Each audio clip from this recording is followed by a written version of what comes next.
অনৈতিক বদলির বদলে বিক্ষোভ প্রদর্শন। সোমবার জেলা শাসক দপ্তরে বিক্ষোভ কর্মসূচি পালন করে রাজ্য কোঅর্ডিনেশন কমিটির সদস্যরা। এদিন জেলা শাসক দপ্তরের প্রধান ফটকের সামনেই বিক্ষোভ প্রদর্শন করেন। মূলত তাদের দাবি, অনৈতিকভাবে রাজ্য কোঅর্ডিনেশন কমিটির সরকারি কর্মচারীদের বদলি করা হচ্ছে, যা সম্পূর্ণ বেআইনি। এছাড়াও তারা বলেন, এখনো মহার্ঘ ভাতা বকেয়া রয়েছে, অস্থায়ী কর্মীদের স্থায়িত্বকরণ করা হয়নি, বিভিন্ন সরকারি দপ্তরে শূন্য পদ এখনো রয়েছে। আগামীতে আন্দোলন করতে বাধ্য হবেন তারা। এই বিক্ষোভ কর্মসূচিতে উপস্থিত ছিল রাজ্য কোঅর্ডিনেশন কমিটির শতাধিক সরকারি কর্মচারী। আগামীতেও তাদের আন্দোলন চলবে বলেই হুঁশিয়ারি দেন তারা।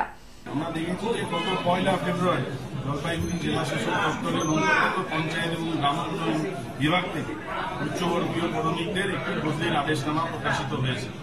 সেখানে উচ্চবর্গীয় কর্মী যারা কর্মরত আছেন তাদেরকে 4 জনকে মাত্র বদলির আওতায় নিয়ে আসা হয়েছে।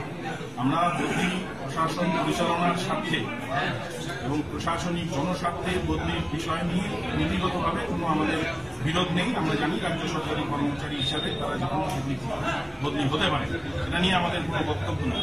কিন্তু আমরা দেখলাম যে উচ্চ পদে কর্মরত যত সংখ্যক কর্মচারী আছেন তার মাত্র 20 থেকে 25% বদলির আওতায় নিয়ে আসা হয়েছে। এবং তাদের মধ্যে আমাদের সমিতির যারা নেতৃত্ব রয়েছে তাদের মধ্যে তারা রয়েছে এবং তারা অলরেডি জলপাইগুড়ি জেলার একাধিক ব্লকে তাদের কর্মজীবনের একটা বড় অংশ সম্পাদিত করেছেন। কিন্তু এমন কর্মচারীও আছেন যারা দীর্ঘদিন ধরে একই ব্লকে কর্মরত, তাদেরকেও বদলির আওতায় নিয়ে আসা হয়নি।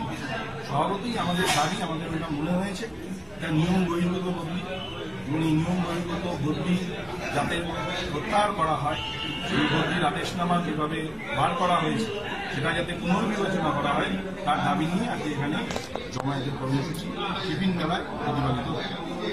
জলপাইগুড়ি থেকে সায়ন সেনের রিপোর্ট, গ্লোব নিউজ। এখন থেকে গ্লোব টিভি দেখুন আপনার স্মার্টফোনেও। গুগল প্লে স্টোর অথবা অ্যাপল স্টোর থেকে ডাউনলোড করুন গ্লোব টিভি লাইভ অ্যাপ। এছাড়াও জিও টিভি অ্যাপ থেকেও দেখুন গ্লোব টিভি লাইভ।